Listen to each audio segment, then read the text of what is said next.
Bonjour, bonsoir. Aujourd'hui, deuxième partie de notre série où on recrée un Pokédex complet. Et aujourd'hui, on s'attaque au front avec Next.js.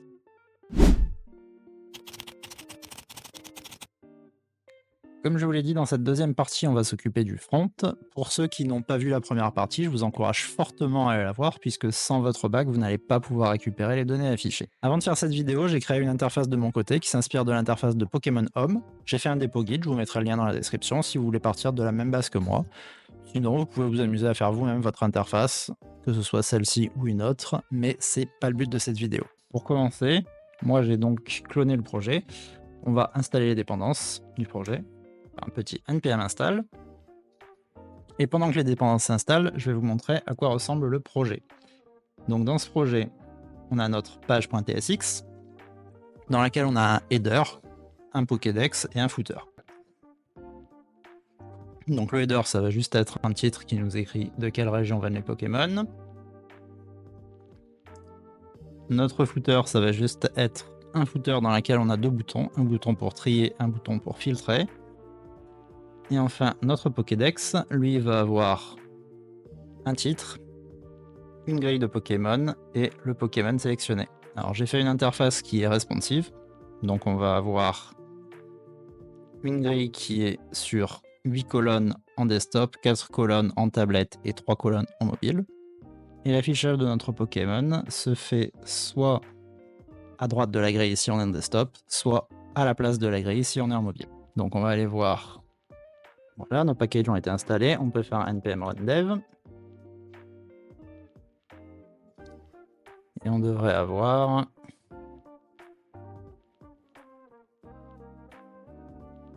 Voilà, le projet ressemble à ça. Donc je vous le disais, un header, un titre, la grille des Pokémon, le Pokémon sélectionné. Si on se met en mobile... Si on se met en mobile, on a quelque chose qui ressemble à ça. On va donc attaquer le code. Donc comme vous le voyez, pour l'instant, j'affiche uniquement un métamorphe. Il est en dur dans le code. On récupère rien de notre API. Notre API, donc, c'est ce qu'on a développé la dernière fois. Je l'ai lancée moi de mon côté. Elle tourne sur localhost 3333. Et du coup, ce qu'on va faire, c'est qu'on va aller récupérer les données de l'API. Alors, pour récupérer les données de l'API, déjà, premièrement, on va aller créer un dossier qu'on va appeler lib. Dans ce dossier lib, on va créer un fichier qu'on va appeler sobrement api.ts. Donc dans ce api.ts, on va déjà créer l'URL de base de l'API. Donc qui est, comme je vous le disais, localhost 3333. Et on va faire une fonction qui va être une fonction asynchrone, qui va s'appeler fetch all Pokémons. Et donc qui va await un fetch donc de... Alors bien API base, mais l'URL c'est Pokémons, me semble-t-il. On va aller vérifier. Tac, tac, tac. Non, c'est Pokémon tout court. Et ça va return res.json. Ok, donc ça basiquement, c'est ce qu'on va récupérer de notre API. On va récupérer tous les Pokémon. Très bien. Avant d'aller plus loin, on va créer un autre dossier qu'on va appeler types, dans lequel on va mettre une structure pour notre objet Pokémon de retour. Donc ça va être un type Pokémon. Donc il va avoir un ID, le type number. Il va avoir un name, de type string. Et il va avoir des types. Les types, ça va être un objet, ID, number, name, string. Et ça va être un tableau. On va avoir jusqu'à 2 types. Ce qu'on va faire, c'est que maintenant, on va aller récupérer notre composant Pokédex. Donc notre composant Pokédex, on voit que il a pour l'instant pas de Pokémon qui récupère. Donc le premier truc qu'il va faire, c'est qu'il va avoir des Pokémon. On va faire un set Pokémon, on va faire un useState. Qui va être un tableau non pas de number mais de Pokémon. Donc on va faire Pokémon type. On va faire un import de Pokémon as Pokémon type from types. Voilà. Donc ça va être un tableau de Pokémon type. Et état par défaut, c'est un tableau vide. Ces Pokémon, on va les envoyer à notre Pokégrid. Donc dans notre Pokégrid, on va avoir les props. Donc au lieu d'avoir juste un class name, on va lui rajouter des Pokémons, qui va être un tableau de Pokémon, exactement. Et du coup, on va rajouter ici Pokémons. Donc ces Pokémons, il va falloir qu'on les récupère. Donc pour les récupérer, ce qu'on va faire, c'est qu'on va mettre un useEffect ici. Donc un useEffect, c'est quoi? C'est une action qui va être effectuée en fonction du changement de la dépendance qui est mise à cet endroit-là, dans notre tableau. Donc soit on met pas de tableau et à ce moment-là, c'est effectué à peu près tout le temps, à chaque rendu, soit on met un tableau de dépendance. Si on met un tableau vide, ça veut dire que ça va être effectué une fois à l'initialisation du composant. C'est ici ce qu'on va vouloir faire. Donc on va faire un async function qui va être un load data. Donc notre load data, ce qu'il va faire, c'est qu'il va faire un try. Il va essayer de faire un await de notre fonction qu'on a créée précédemment, fetch all Pokémons. Et ces Pokémon, il va les mettre dans cette Pokémon. On va quand même faire un catch ici. Console error E, ça sera tout à fait suffisant. Et cette fonction, il faut qu'on la lance. Donc on la lance une fois. Très bien. Maintenant, on va aller ici. On va regarder le network et on va faire un refresh. Et on voit qu'il y a bien une requête Pokémon qui est partie. Alors, comme vous le voyez, moi, j'ai tous les Pokémon. Ce que je vous avais fait faire dans la première partie, c'était juste de créer une base de données avec uniquement 4 Pokémon. Ce que j'ai fait, c'est que j'ai créé ici un GIST avec un seeder qui a tous les Pokémon de la première génération. Je vous mettrai le lien en description pour que vous puissiez aller modifier votre base de données et avoir un Pokédex complet. Donc là, on récupère bien nos Pokémon, mais on n'en fait rien pour l'instant. Ce qu'on va donc faire, c'est ici. Donc notre Pokégrid, on lui a rajouté des Pokémon. Ça va être ces Pokémon. Ces Pokémon, pour l'instant, on n'en fait rien. Pour l'instant, ce qu'on affiche, c'est le Pokémon 132, Métamorphe. C'est ce qu'on fait à tous les coups. Donc au lieu de rien en faire, on va s'en servir. Alors ces Pokémon, donc, ce qu'on va faire ici, c'est qu'on va dire, on va faire Pokémons.map. Et on va utiliser donc notre Pokémon individuel. Et on va retourner une div qui correspond au Pokémon. Donc la clé, ce sera plus 132, mais le Pokémon.id qui nous est retourné. Là, ici, vous voyez qu'il y a une URL pour les sprites. Donc ça, je l'ai récupéré de la PokéAPI.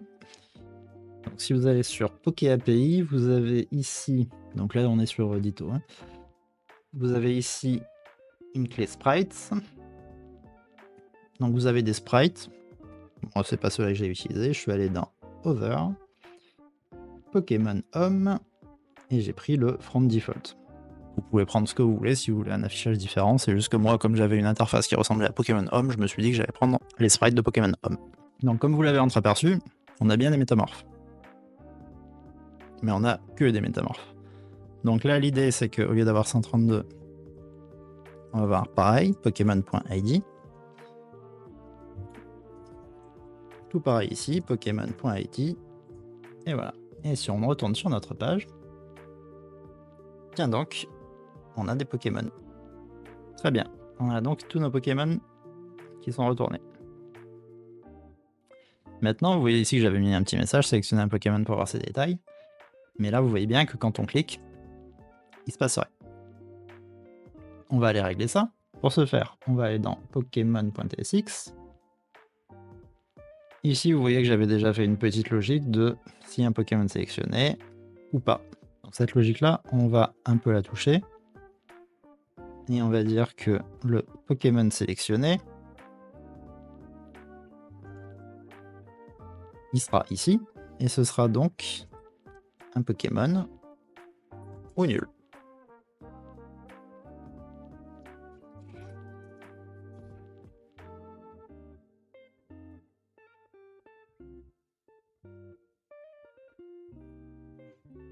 Donc on va reprendre notre import précédent.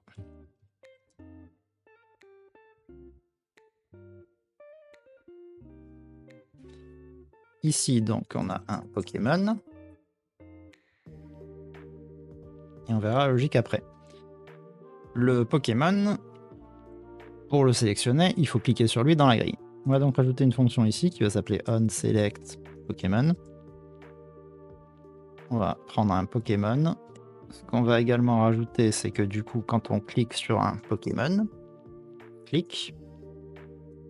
on va vouloir onSelectPokémon. Ce onSelectPokémon, bien évidemment, il faut le rajouter ici dans nos props. Et ensuite, on part dans le Pokédex. Et on va faire un petit peu de logique ici. Donc ce qu'on va faire ici, c'est que, vous voyez, j'avais déjà fait un useState du selected Pokémon.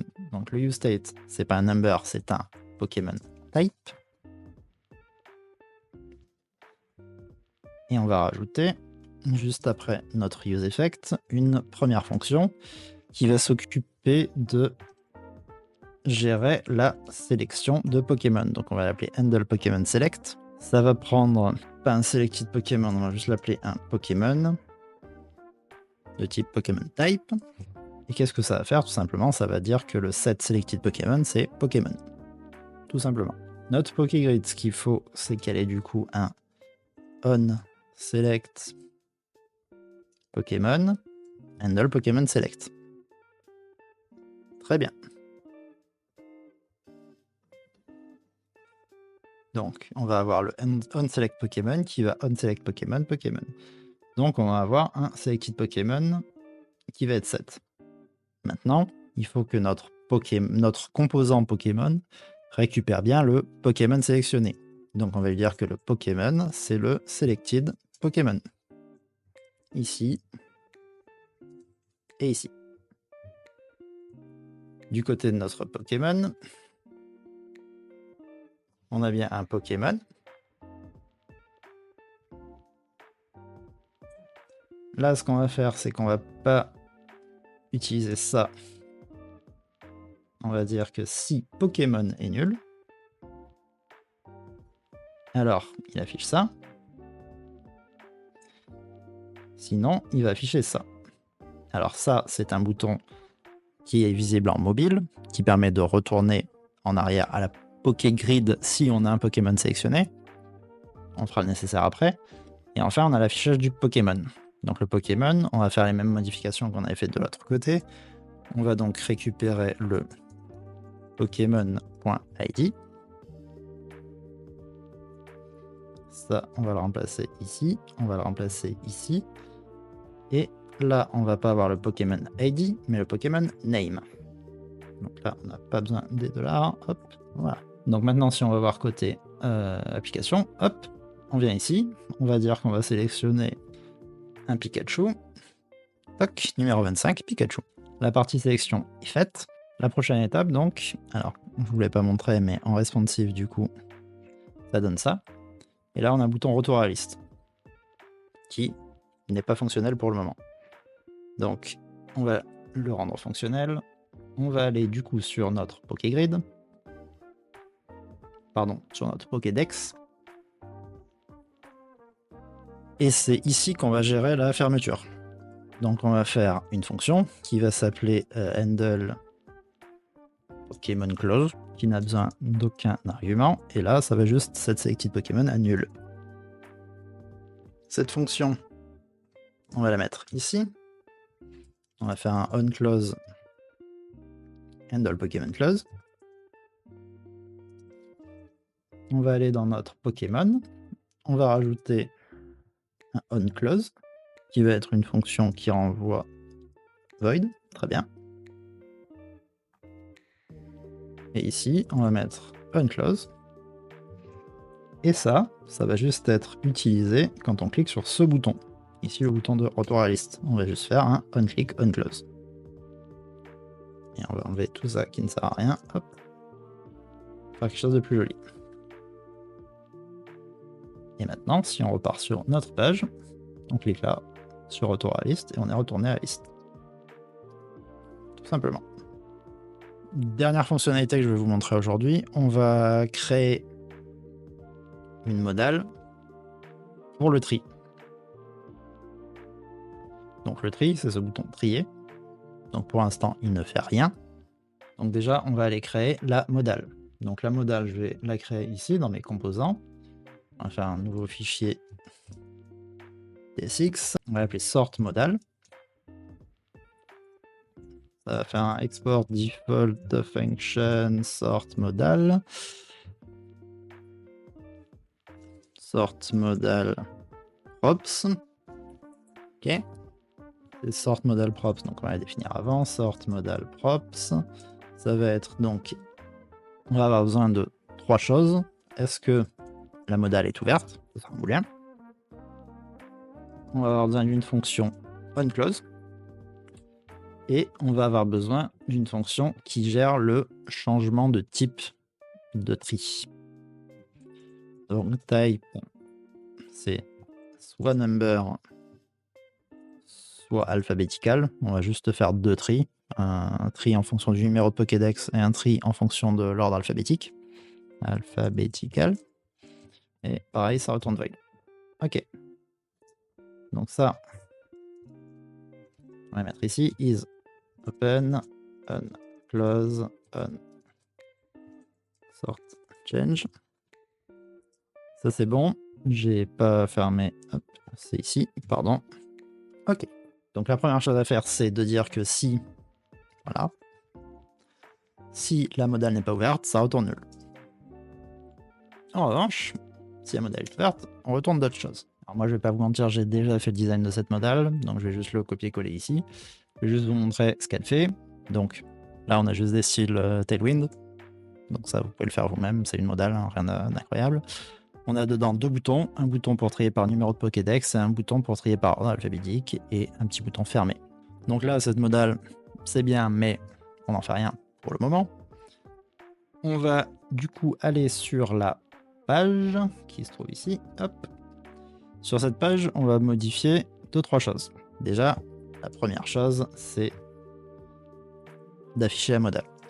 Alors, je sais pas pourquoi il m'a collé ça n'importe comment. Voilà. Donc, cette modale, isOpen.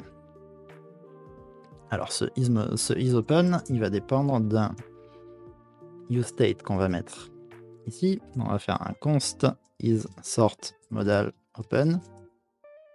Ça va être isSortModalOpen. Et on va juste dire que le useState est à false par défaut. La modale est fermée par défaut. Le deuxième useState, ça va être le type de tri. Et là, donc, ça va prendre soit number, soit alphabétical.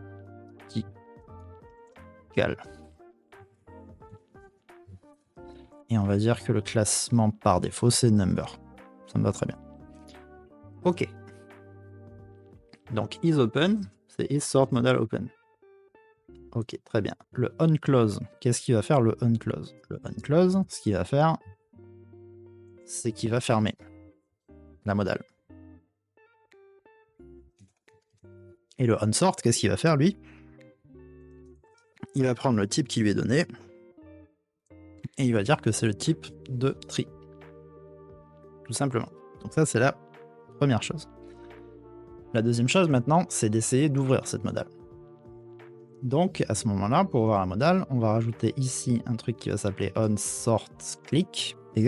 Non, pas exactement. Et qui va dire que ça fait true. Donc ce onSortClick, il faut que je le mette dans mon modal, dans mon footer, pardon. Donc dans mon footer, on va lui rajouter ici un onSortClick. On va donc lui rajouter une interface qu'on va appeler footerProps tout simplement, qui va du coup avoir un onSortClick qui va être une fonction qui renvoie vide. Et ici, on va avoir un footerProps. Ok. OnSortClick, ce truc-là, il va s'exécuter quand? Il va s'exécuter quand on clique sur ce bouton. OnClick ici, OnSortClick. Tout simplement, pour ouvrir mon modèle. Ensuite, là, ce que j'ai oublié, c'est que sur la page, du coup, comme j'ai des useState, on va devoir faire un useClient. Hop, ok. Alors, si on retourne ici, maintenant je clique sur mon bouton trier, et j'ai une modale qui s'ouvre. Ok. Vous voyez que le bouton fermé ne marche pas. Très bien, on retourne dans notre code, on part sur la modale. La modale, qu'est-ce que j'ai fait pour l'instant? Ah bah j'ai rien fait. Ok. Alors, du coup, ce qu'on va faire, c'est que on clique sur le bouton fermé, on clique, qu'est-ce que ça fait? Bah ça fait juste un onClose. Très bien. Après les deux autres boutons, on a un bouton qui permet de trier par numéro du Pokédex. Donc lui, onClick, il va faire deux choses, ce bouton. Il va premièrement changer le type de tri. Donc lui, ça va pas être alphabétical, ça va être number. Et il va changer l'état de la modale. Il va fermer la modale. Et mon bouton de tri par ordre alphabétique, lui, il va fermer la modale aussi, mais en revanche, il va faire un tri alphabétique. Ok, rien de compliqué pour le moment. Donc si on retourne là, on va retourner là, on va faire fermer, ok, ça ferme, trier, numéro du Pokédex, ah, il se passe rien. Pourquoi il se passe rien? Bah parce qu'on n'a pas trié nos Pokémon. Là, on a juste dit que le type de tri c'était un tri alphabétique ou numérique, mais on ne trie pas nos Pokémon. Pour trier nos Pokémon, on va aller dans notre Pokédex, celui qui est Pokémon, c'est ça. Et là, du coup, ce qu'on va rajouter, c'est qu'on va rajouter un type de tri. Donc, on va créer une interface qui va s'appeler Pokédex Props. Donc, ça va avoir un sort type qui est soit number, soit alphabétical. Donc, ces Pokédex Props vont être ici. Voilà, il est intelligent. Je veux absolument pas ça en revanche. Voilà. Donc là, nos Pokémon ne sont pas triés. Mais on a le sort type. Qu'est-ce qu'on fait avec ce sort type? Et bien tout simplement, on va créer une nouvelle variable qu'on va appeler sorted Pokémon. Oula, pas du tout. On va appeler sorted Pokémon. Et du coup, ces Pokémon, sorted Pokémon, et ben qu'est-ce qu'on va faire? On va itérer sur les Pokémon tout simplement. Et on va les trier. Donc le tri, ça va être un tri qui va prendre deux valeurs, A et B. Et donc si le sort type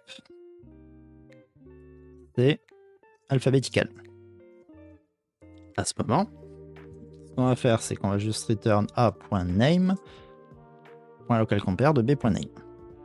Donc ça, c'est une fonction JavaScript classique. En revanche, si c'est pas alphabétical, donc ici ce sera une number. Si on avait d'autres types de tri, il faudrait modifier la logique, mais là on va juste s'arrêter sur ça. À ce moment-là, il faut que a.id soit plus petit que b.id. C'est comme ça qu'on fait un tri pour savoir qu'une valeur est plus petite qu'une autre. On fait a moins b. Et c'est sorti de Pokémon, du coup, ici, en fait, c'est plus nos Pokémon qu'on envoie, c'est nos sorties de Pokémon. Après, là, vous voyez que dans mon titre, j'avais mis ça en dur. Ici, ce qu'on peut faire maintenant en plus, en bonus, c'est de dire que le sort type, si il est égal à number, à ce moment-là, on écrit numéro du Pokédex. Sinon, on écrit ordre alphabétique. Et si on retourne sur notre page, donc là, on a un tri par ordre alphabétique, pas du tout. Qu'est-ce que j'ai fait?